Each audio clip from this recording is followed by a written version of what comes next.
प्रश्न 29। समद्विबाहु त्रिभुज के आधार में दो बिंदु उसके सिरों से बराबर दूरी पर लिए गए हैं, तो सिद्ध करें कि वे त्रिभुज के शीर्ष से बराबर दूरी पर हैं। तो पहले हम इसका आकृति बना लेते हैं, उसके बाद ही समझ में आएगा। तो त्रिभुज PQR है,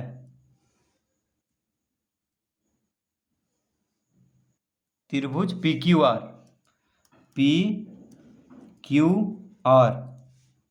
तो त्रिभुज PQR में अब देखिए P से दो रेखा है जो कि आधार पे मिल रहा है, जो कि है PM और PN। तो समद्विबाहु त्रिभुज के आधार से, समद्विबाहु त्रिभुज है के आधार में दो बिंदु, तो दो बिंदु कौन कौन है, M और N, उसके सिरों से बराबर दूरी पर हैं, यानी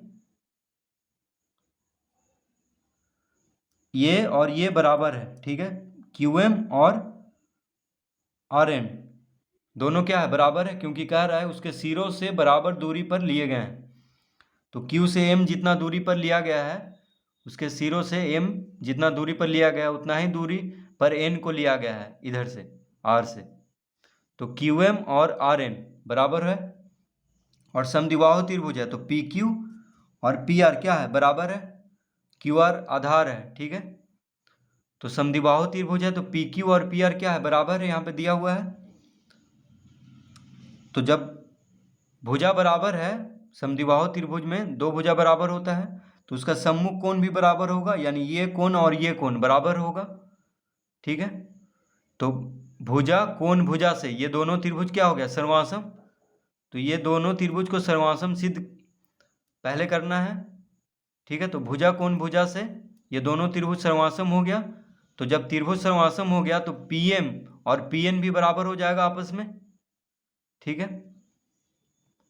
तो त्रिभुज PQM और त्रिभुज PRN दोनों जब सर्वासम हो गया तो PM और PN बराबर हो जाएगा।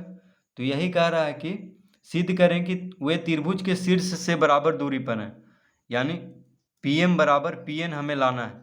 तो त्रिभुज का शीर्ष कौन है, P है, तो P से दोनों बराबर दूरी पर है।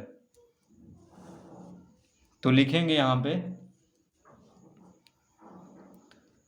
त्रिभुज PQM, त्रिभुज PQM और त्रिभुज PRN में, तो देखिए जो सिद्ध करना है उसके अनुसार हम ये दोनों त्रिभुज को लेंगे, त्रिभुज PQM और त्रिभुज PRN। तो पहले एक बार प्रश्न को समझ लेते हैं। तो समद्विबाहु त्रिभुज के आधार में दो बिंदु, तो दो बिंदु है M और N, उसके सिरों से बराबर दूरी पर है, यानी QM जितना दूर है, M Q से जितना दूर है उतना ही दूर है N R से। ठीक है, यानी QM और RN बराबर है। तो सिद्ध करें कि वे त्रिभुज के शीर्ष से बराबर दूरी पर हैं। तो हमें सिद्ध करना है कि जो M और N जो बिंदु है वो शीर्ष से भी बराबर दूरी पर है, यानी PM बराबर PN हमें सिद्ध करना है। तो हम लेंगे त्रिभुज PQM, देखिए त्रिभुज PQM और त्रिभुज PRN में।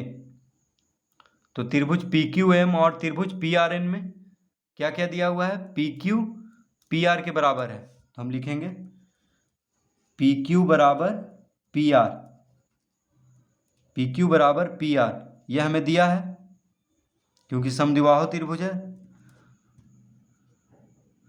तो समद्विबाहु त्रिभुज का दो भुजा बराबर होता है, तो PQ बराबर PR। अब लिखेंगे कोण PQM, देखिए ये कोण, तो कोण PQM बराबर होगा कोण PRN के, PRN। तो ये भी, तो क्यों होगा, क्योंकि PQ बराबर PR ये दिया है हमें। तो जब भुजा बराबर है तो समान भुजाओं के सम्मुख कोण बराबर होते हैं। तो जब PQ और PR बराबर है तो कोण PQM और कोण PRN भी बराबर होगा। देखिए PQ और PR बराबर है तो सम्मुख कोण बराबर होगा।